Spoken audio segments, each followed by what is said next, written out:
This is Timmy, and his dream is for the shortest man in the realm to reach the tallest of heights, in Bannerlord. Yeah, Timmy might have been a product of inbreeding, and yeah, he might have been kicked in the head a few too many times, but he's ambitious and dedicated towards seeing his dream through to the end. Now, when you're piss broke, how do you get started in a vast medieval realm? That's right, you guessed it, by kidnapping the homeless and selling them to the slave trade. Look, you gotta start somewhere, okay? Everyone has their humble beginnings, and for Timmy, that's slavery. See, our goal is to set up a complex and sophisticated trade empire to line our pockets with gold at the expense of the working class. Workshops, caravans, you name it. Luckily, Timmy began his journey with a pouch of 1,000 gold that his parents gave him, so he'd leave home forever since his repulsive physical appearance kept scaring the neighbors.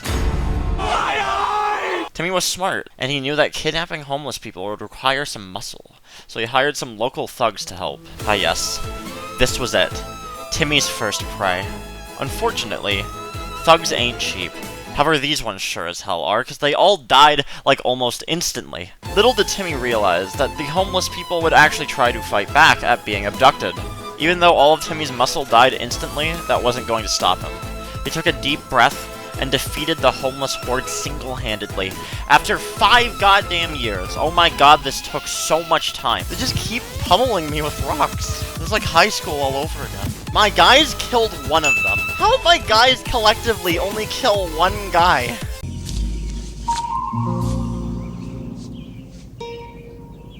What the fuck is this piece of shit?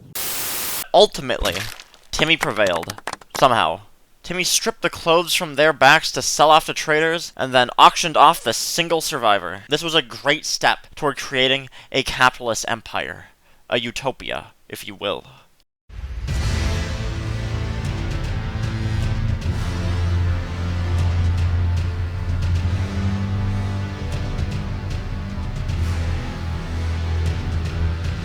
The arena hosts violent gladiatorial tournaments, and Timmy decided to try his hand at one. With all his men dead, why not try to prove himself as a great warrior and make bank in the process? He killed some homeless people, so he can fight some gladiators. So you're probably agreeing, why not, you might ask. Well, maybe because this tournament is a fucking scam. I got put as an archer in a 4v4 where all the NPC teammates sucked cock. Anyway, this is the part of the video where I shamelessly self-plug and tell you to subscribe to the channel, like the video, join the notification squad, give me your life savings, worship me at the altar, sacrifice a newborn to— Was this a hideout? In the dark of night, Timmy and some new infantry he hired decided to raid a bandit camp. As what better ways are there to make some coin than to steal from the guys who steal things? I mean, the boys were ready. They'll never see us coming.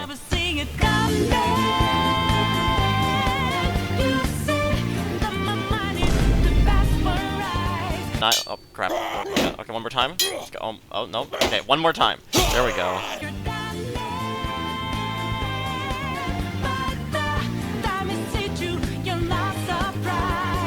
Hey, here's the main guy. The big doofus himself. Thinking he's so cool, edge-walking in unison with his guys. Goddamn clown. Upon successfully dueling the bandit leader in single combat, absolutely destroying him, and making him regret every life decision he's made up until this point, Timmy continued on his journey to pillage and kill his way through the realm, before one day sitting back and having a good old tankard of beer. As what better thing is there in this world than to drink away all your problems in life? While drinking a cold one, Timmy noticed a mentally ill man talking to himself in the corner of his eye. Eric Blacktooth, a self-appointed hero. Now, Eric may be devious, close-fisted, and cruel, but he has a cool-sounding name. So Timmy knew Eric would be perfect to join his little capitalist brigade. Now, I know what you might be thinking. Does this guy seem like a trustworthy party member? No, but we're gonna pay him 569 gold to join anyways, because why the fuck not, I guess. It was shortly after the joining of Eric Blacktooth that Timmy reached 2 major milestones. After weeks of pillaging, Timmy reached Clan Tier 1, which increases the player party size limit and allows for the creation of a second workshop. Now this is important, as Timmy is really a businessman at heart. He's a shrewd, cold-hearted capitalist. Timmy doesn't just kill and enslave homeless people for money, but for fun. When off the clock, he likes to descend into the alleyways just to beat up the poor. Speak into the mic, bitch! Any sharp, business-minded individual like Timmy knows what step is next. Scalable growth. We're here to make money, and in the world of microeconomics, that means making precise, strategic investments aimed at delivering balanced, contingent, cross-functional, decentralized finances. I have no idea what I'm talking about. I'm bullshitting you. I'm just reading off corporate buzzwords. However, this means that we need to find a material currently in demand and build workshops to manufacture said material. Since Bannerlord has somewhat of a simulated economy, it isn't always easy to determine such. Which is why we got Google, baby. With this sacred holy power, we are able to Google what the likeliest and most strategic workshop is in each region to maximize profit margins. Next was picking a good town to acquire a workshop in. Timmy already knew he wanted to stay in the great nation of Vlandia, so Galland was a perfect location. On the ocean front, away from possible warring factions that may wish to siege the city. As in that scenario, any player-owned workshops would go boom.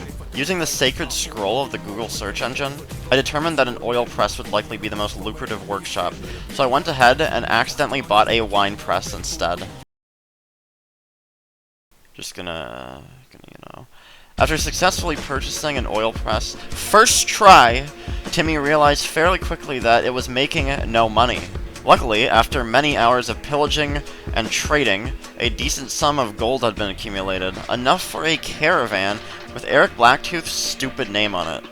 In Bannerlord, caravans travel between villages and towns trading goods, and need to be led by a companion with a team of guards to fend off bandits and warring parties. Caravans can be destroyed, however they are very lucrative. This is when an idea struck Timmy in the head like the time his father struck him with a belt. With Clan Tier 1, 4 companions are allowed to be had, so Timmy flocked to all the nearest taverns in search of some employees to supervise the caravans. First guy Timmy found was Rylan Horse Thief. What a name. Now this guy seems like an even more trustworthy party member than Eric Blacktooth, doesn't he? Of course he is. There's no time to vet potential employees in this capitalist brigade, as we are desperately understaffed. Welcome to the team. Over the next while, battle after battle was held against bandits, looters, and others to pillage more and more loot to sell off. A few more battles, a few more caravans, and more bank. Oh my god, so much gold. During this time, Timmy's renown had grown enough that one of the Imperial factions, insert empire name here, offered a mercenary contract where they're giving 100 gold per influence point. So Timmy accepted the offer because more gold is more gold. At this point, Timmy was making like 1.5 to 2k gold a day. It was crazy. Number green, number good. The only major problem to accepting this mercenary contract is the fact that it's not Vlandia that offered this contract, it is a different faction.